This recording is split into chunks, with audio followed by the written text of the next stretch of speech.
Good evening. A longtime Waterloo Taekwondo instructor has pled guilty to sexually assaulting a former teenage student, and he's now being added to Canada's National Sex Offender Registry. CTV's Spencer Turcotte brings us more details from courtroom documents.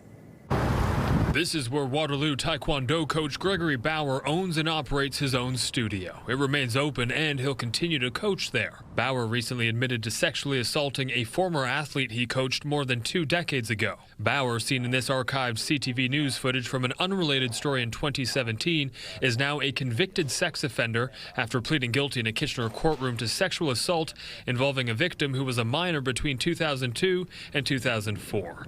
According to the agreed statement of facts, Bauer engaged in a romantic relationship with the girl, who was 15 to 17 years old.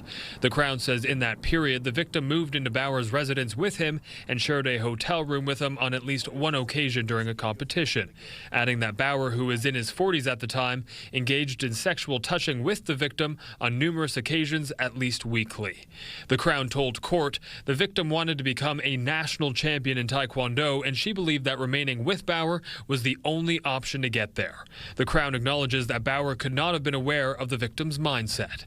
A victim impact statement was filed with the court, but not read aloud.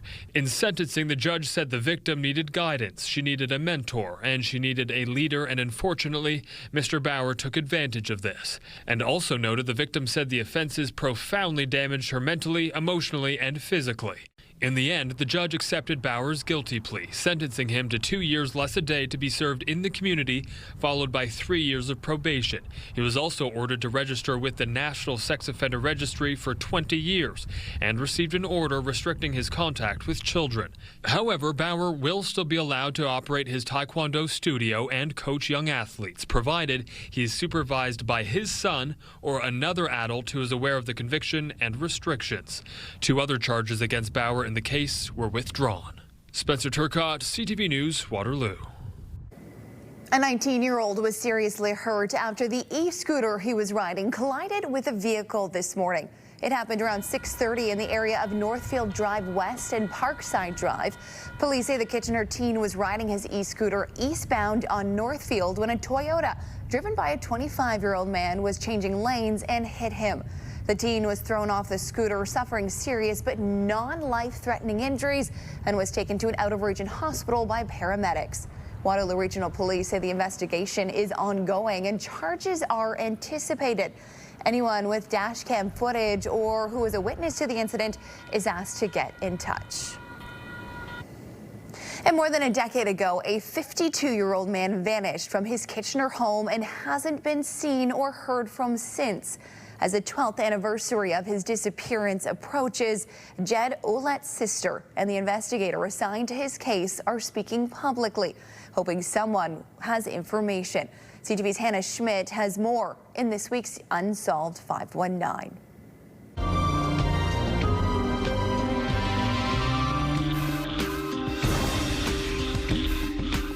Family photos are all Donna Wall has left of her older brother, Jed Ouellette. He was liked by a lot of people. He loved playing in the band. He had a band set up with a couple of his buddies, and he loved playing the drums. Their memories she's stored away after not seeing her brother for more than a decade. On September 8th, 2014, Jed was heading back to his Southwood Drive home in Kitchener after finishing his first day at a new job. It was the last confirmed time anyone saw him. His family became worried days later after not hearing from him. When they went to check on him, only his 2 dogs were at the home and all of his personal belongings intact. The door was locked and they were left in the house, and he would never have done that. He wouldn't leave his dogs without somebody looking after them. He left everything. He didn't have his wallet, he didn't have his passport, he didn't have his bank cards. The police had checked his accounts in the months following, and there was absolutely no activity on his accounts of any kind. The report was that family members had been to his house several times to check on his dogs, and had found that the dogs were there, had not been fed in some time, and so they began to be suspicious and reported Jed missing at that time on September 10th. Police spent time searching Lakeside Park, a spot Jed enjoyed spending time at with his dogs. Officers combed through dense bush and divers searched the lake, but there was no trace of Jed. Officers had done a very thorough search of that area shortly after he went missing. A number of years later, we also had Niagara dive members from the dive team come in and search the lake in that area, also with nothing recovered of evidentiary value. With no evidence or clues as to what happened, the case remains open. We have no reason to know that foul play has been involved. It's something that we're not ruling out. However, there's no crime scene, there's no remains that we've uncovered. We do have some persons of interest that we have considered and are still considering. For Donna, the hardest part is living every day without knowing where her brother is. I do know that somebody knows, and I really wish that, we could get closure. It's answers Detective Constable Dwayne Gingrich continues to search for, even as he prepares for retirement. He believes even the smallest detail could be the missing piece. This was always a case I would hope I could bring closure to before I retired. However, that's not the case. But also the investigators taking over for the case are very competent, and I have full confidence in them that they'll be able to carry it forward with whatever leads might come in from this point on. All I want to know is where he is so he can be put to peace, and that we're at peace because of it. Hannah Schmidt, CTV News. Anyone with information about Jed's disappearance is asked to contact Waterloo Regional Police. Now in Toronto, police say they have made an arrest in a cold case murder from 20 years ago. 21-year-old Patrick Santos was found bound and beaten to death in the backyard of his Scarborough home in September of 2006. Police say they believe the suspect or suspects were lying in wait for Santos to return home and ambush him when he was entering by the back door. A DNA profile of a suspect was developed, but police at the time were unable to identify the perpetrator. Now, 43-year-old Pierre O'Connor of Hamilton has been arrested and charged with first-degree murder. In 2020, investigators submitted the DNA profile from the murder scene for investigative genetic genealogy. It did not identify O'Connor directly, but police say it opened new leads, which led them to him. Most of the cases that we've announced, that we've talked about, they never would have been solved without this technology. It's brought us to a place where cases that we had thought were completely unsolvable are now solvable. You were looking for a needle in a haystack. IgG removes the haystack, provides you with that needle, and then you're able to confirm it through DNA. Though one person has been arrested, the case is not yet closed. Investigators believe it's unlikely that Santos could have been physically overtaken by only one person outside of his home where his family was sleeping inside. Anyone with information is asked to contact police. Last night, we brought you details about a house explosion in London. Tonight, we're learning the city had been receiving complaints about the problematic property for years. CTV's Daryl Newcomb has more. Investigators with the Ontario Fire Marshal's office combed through the debris at 131 Baseline Road West, a day after the house exploded, sending a man to hospital in critical condition. The property's owner suspects homelessness and drug use in the area might be to blame. This kind of an explosion, I feel like natural gas. They did something funny with something, and something happened. That's the only thing I can think of. I have no other, but nobody was supposed to be there.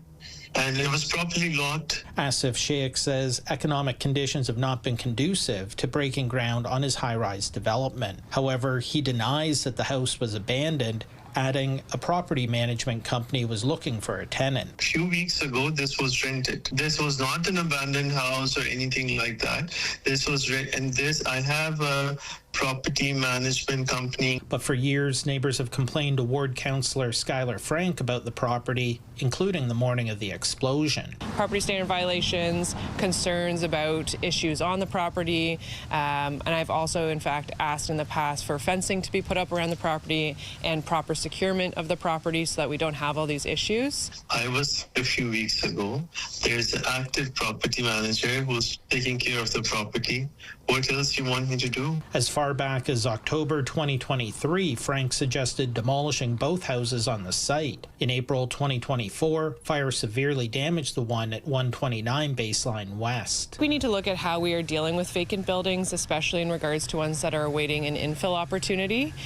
This building was not properly secured, neither was the adjacent one that had burnt down in 2024. According to municipal records, back in September of last year, 131 Baseline Road West was the subject of a final order regarding property standards. But the order was only related to the rear garage, not the actual house that exploded.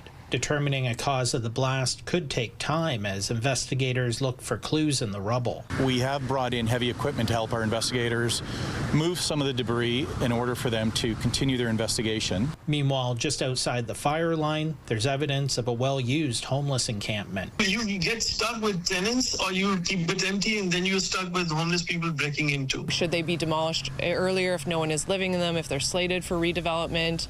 And I think we need to make sure that residents can feel safe, that if they are near a vacant building, it will not blow up, it will not be set on fire. Police have not provided an update on the condition of the man injured in the explosion. Daryl Newcomb, CTV News. Well, like many of us, he's singing the inflation blues. That every time I visit my local grocery store, every week the prices are up a little more. Still to come on CTV News, Alexandra Hollick will bring us this purse-tightening tune. Plus, as we take a look at our satellite radar right now, you can see pretty clear skies over most of, actually all of southwestern and southeastern Ontario right now. Temperatures are certainly starting to cool down. It's 15 in KW, 19 in London, 22 in Toronto, and up on the shores to the north, it's only 14 in Wyerton and in Mount Forest. It is a sweater and cozy blanket type of evening. Stay with us. We'll be right back.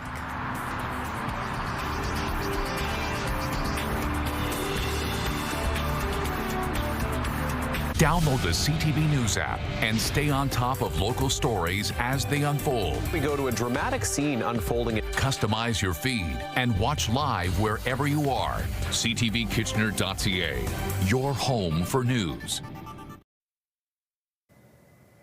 From archery to soccer to wushu, Ontario's best young athletes are in the region this weekend competing in the 2026 Ontario Summer Games.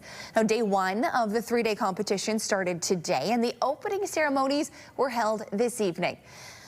Let's bring in CTV's Colton Weens, who was at the event tonight. Colton, a big celebration at University Stadium in Waterloo. Yeah, that's right, Krista. Around 4,000 athletes plus coaches and officials filled University Stadium tonight with thousands of spectators around the venue.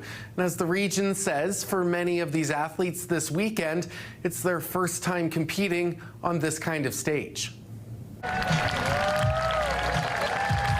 Celebration of Ontario's best youth athletes, 4,200 athletes, over 600 coaches, plus officials all in Waterloo this weekend for the 2026 Ontario Summer Games. It feels good. It's a great experience, and I'm happy to play. It's awesome. We were able to come here 2 years ago, and because they moved the age up to 16U, we're able to come again, so it's a great experience. Thursday to Sunday, athletes between the ages of 12 and 18 are competing in 23 different sports all across the region. Things like lacrosse, flag football, and baseball, even water sports, all competing for the title of best in the province. For many, this is kind of the first step on their pathway as an athlete. Hopefully some of the names that are here now are going to be the ones that we see, in LA in 2028 or the next Summer Olympics or the next Canada Games. Athletes from all over the province are in the region, being housed at the two universities and Conestoga College. We've been kind of into the dorms and everything has been really good so far. We got to check in, and our meals were great, and everything's been really good. As far southwest as Windsor, all the way out to Ottawa, and I know up north, we've got athletes that have flown in from Thunder Bay. While hotels are pretty booked up by spectators, 1,200 volunteers are also helping deliver all the games. Feels good. It feels amazing. I was just telling my wife, this is beautiful. This is like the mini Olympics. I love it. They both do track and field. So my 11-year-old is competing in the U14, and my 15-year-old is competing in the U16. My son is competing in the U17 flag football. He's on a team of U14 players, so it's quite an honor to have been invited. They're pretty quality team, so it'll be interesting to see how they do tomorrow. I work at the University of Waterloo, so it's great to see the campuses being used. It's great to see so many people from all over Ontario here visiting, taking advantage of the beautiful weather and the beautiful facilities. So yeah, no, this is great to see. Now, the events are happening all over the region and some in Guelph. All games are free to attend, and all the schedules of each event are available online. Krista. Thank you so much, Colton Weens reporting for us this evening. Well, still to come on CTV News, a Southern Ontario startup is hoping to give a leg up to those stuck in uncomfortable prosthetics. Cool, comfortable night ahead is expected with fog on the way, but what will tomorrow and the start of your long weekend look like? Those details with your full forecast coming up. Stay with us. When you see it happen, send it to CTV News. Text 10400. From your screen to ours. Text 10400.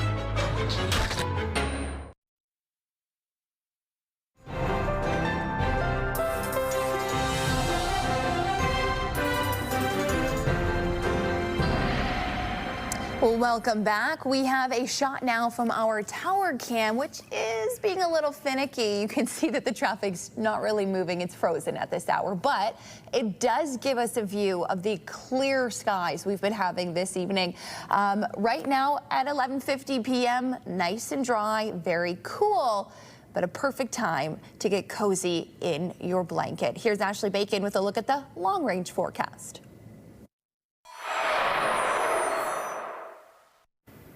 Well, I hope you've had a great Thursday. It was an absolutely beautiful day out there. Certainly a great way to start a long weekend. I know some folks may be taking off Friday and making it a 4-day weekend, and it was definitely the day to do so. As we can see, lots of clear skies continuing through the overnight hours, but by Friday afternoon, we might see a risk of some showers entering the picture, even the risk of a potential thunderstorm. Now, unfortunately, it does look like we should see some rain continuing into parts of the long weekend. But the good news is by Monday, the sun is expected to make a return. Overnight tonight, 13 is the low. We could see some fog patches also develop. So if you're traveling through the overnight hours or early tomorrow morning, make sure you're taking your time and just be careful if you hit those fog patches. Tomorrow, 27 is the expected daytime high. A very high UV index of 9 is also on the cards. So do make sure you are being sun safe out there. And as I just mentioned, we could see an afternoon thunderstorm. We are looking at a risk of potential thunderstorms Friday afternoon, evening into Saturday. Just as a reminder, our normal for this time of year is 26, so we're right where we should be, just slightly below. Nowhere near the record that was set back in 1916 at 37.2, but definitely nothing to complain about. 25, a beautiful summer day. Sun setting at 8:47 p.m., so we are losing a little bit of daylight, but it is still quite nice. Get out there and enjoy it. Here's your first forecast for 7-day forecast for Waterloo region. As I mentioned, showers. It does look like we will see some rain through the long weekend on Saturday and Sunday, a high of 25. But by Monday, sunny and 26. So it's not a full washout weekend. As we take a look at Lambton, Kent, Essex, similar conditions expected there. A chance for showers for your Friday and 30, 26 for both Saturday and Sunday, and then a sunny Monday ahead with a high of 27. Not too bad. And lastly, in southern Georgian Bay, you'll likely see a thunderstorm tomorrow afternoon, a high of 26. Rain continuing into Saturday and Sunday, 25 for Saturday, 24 for Sunday, and by Monday, sunny conditions and 25. So, Krista, make sure you have that umbrella handy, but don't put that sunscreen away just yet. You will need it at some points through the weekend. If I don't bring an umbrella, maybe that's good luck that the rain won't come. That's what I'm hoping. That's the way I'm going to deal with that. Thank you, Ashley. Appreciate it. Well, a London-based startup is set to launch into the world stage with a device they say can be a game changer for people who require prosthetics. Gary Dewan has more on the next steps. Well, there have been remarkable innovations in lower limb prosthetics. The challenge continues to be the ever-changing form of the human body. People can experience sometimes up to 13% limb volume change throughout a day. For many years, the common approach to accommodating the change had been socks. Adjusting prosthetics is now possible, but not always convenient, leaving people in discomfort or at risk of further complications. That rubbing from the misfit can lead to blisters that get infected, lead to hospitalization, and sometimes even another amputation. The Vessel team developed the KIN automatic volume management system. The technology is embedded in the prosthetic socket and automatically adapts to limb volume. As someone walks, this part here absorbs shock from that walking motion, which automatically turns this dial and pulls on the cable to tighten the panels against the leg. A breakthrough moment has come for Vessel, with the U.S. Food and Drug Administration registering the KIN system as a Class 1 medical device, opening the door for broader distribution in the United States. Health Canada registration is expected soon, and an application for European registration will come this year or early next year. It's definitely a difficult process. Doing hardware and doing medical hardware is incredibly complex. Getting the regulatory approvals takes us into those markets. It really is that one barrier standing between us and sales, us and helping the patients that we intended to help. The Vessel team has grown from 3 members to now 9 members, with substantial growth expected in the coming months. Along with research and innovation, the Vessel team can do small-scale production here at the Western Discovery Park. Now the goal is to find a larger space where they can ramp production up. They plan to open a new facility in London and will announce new distribution agreements soon. Robinson says there is a growing need for more comfortable and convenient prosthetics. 185,000 new amputations every year in North America. There's some really staggering data points when it comes to how fast this market is increasing and why. Diabetes is the leading cause of leg amputation, but then with all the global conflict happening around the world right now, there's a lot of traumatic amputations happening as well. Robinson says the Vessel team continues to work with patients, prosthetists, and physical therapists to refine the KIN system. Jerry DeWan, CTV News. Very smart invention. Everyone will appreciate that when needed. Stay with us. We'll be right back. Kitchener Radio changes July 28th. Virgin Radio is moving to 99.5. And Bounce moves to 105.3. We'll be 99.5 Virgin Radio. And we'll be Bounce 105.3. Same stations. Different frequencies. It's time to reset your preset. As grocery prices continue to put pressure on household budgets, one Kitchener man is turning that frustration into an earworm. CTV's Alexandra Hollick has more on the tune that's striking a chord with shoppers. But every time I visit my local grocery store, every week the prices are up a little more. It's a feeling many shoppers know all too well. Sticker shock at the grocery store, part of the routine, as food prices continue to climb. I felt like something needed to be done, so I wrote a song all about food inflation. I almost started crying when I saw the price of meat. Kevin Westfall is a Kitchener musician, known for his comedic, tongue-in-cheek tunes tackling real issues. There's so many people right now that need help, and I couldn't be silent. I had to write a song to try and help the people and just shed some light on what's going on. There's something funny going on at the grocery store. The food inflation blues comes from a conversation Westfall had with a store manager who blamed soaring costs on climate change, tariffs, and wage increases. And while the musician says that could be true, he's also noticed retailers raking in profits. They're making so much money at the grocery store, and they just keep getting richer while the rest of us go poor. It's a great way to deliver a message. Danny Bailey directed the music video. He hopes the song strikes a chord for all Canadians. We want everyone in the country to feel the pain with us. They're already feeling the pain. We're going to add a little comedic value to bring the thought and the story to the top. And the price of the fruits and vegetables, it knocked me off of my feet. The video has been seen more than 26,000 times online. Proof its message isn't falling on deaf ears. By using comedy and satire, he's actually getting the message further than if he was just going to do a straight-ahead song. When you use humor, it kind of brings people together rather than divide them. For Westfall, making music has never been about division. but rather inspiring change one tune at a time. There's something funny going on here at the grocery store. Alexandra Hollick, CTV News, Kitchener.